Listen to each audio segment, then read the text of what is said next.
செங்கல்பட்டு மாவட்டம் கல்பாக்கம் கடற்கரையில் மர்ம பொருள் கரை ஒதுங்கியதால் பரபரப்பு ஏற்பட்டது.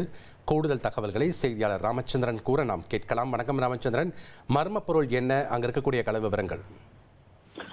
இன்று கல்பாக்கம் அணு ஆற்றல் துறை கடற்கரை பகுதியில் இன்று அதிகாலை மத்திய தொழிலக பாதுகாப்பு படை போலீசார் ரோந்து பணியில் ஈடுபட்டிருந்தனர். அப்போது சுமார் 4 அடி நீளத்தில் பலூன் வடிவில் ஒரு மர்ம பொருள் கரை ஒருங்கியதை கண்டு பார்த்தனர். பிறகு இது குறித்து கல்பாக்கம் போலீசாருக்கு தகவல் தெரிவிக்கப்பட்டது. கல்பாக்கம் போலீசார் அங்கு விரைந்து வந்து அந்த மர்ம பொருளை கைப்பற்றி ஆய்வு செய்தனர். இது அமெரிக்கா கடலில் மீன்பிடிக்க பயன்படுத்தும் ஒரு வகை கருவி என்று கூறப்படுகிறது. மேலும் இது 4 அடி நீளத்தில் காணப்படும் ஒரு பலூன் வடிவில் காணப்படுகிறது. இந்த மர்ம பொருள் கல்பாக்கம் கடற்கரையில் எப்படி கரை ஒதுங்குகிறது என்பது பற்றி போலீசார் விசாரணை நடத்தியுள்ளனர்.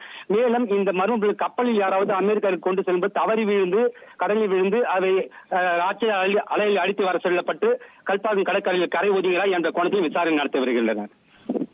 நன்றி ராமச்சந்திரன், உங்களுடைய விவரங்களுக்கு.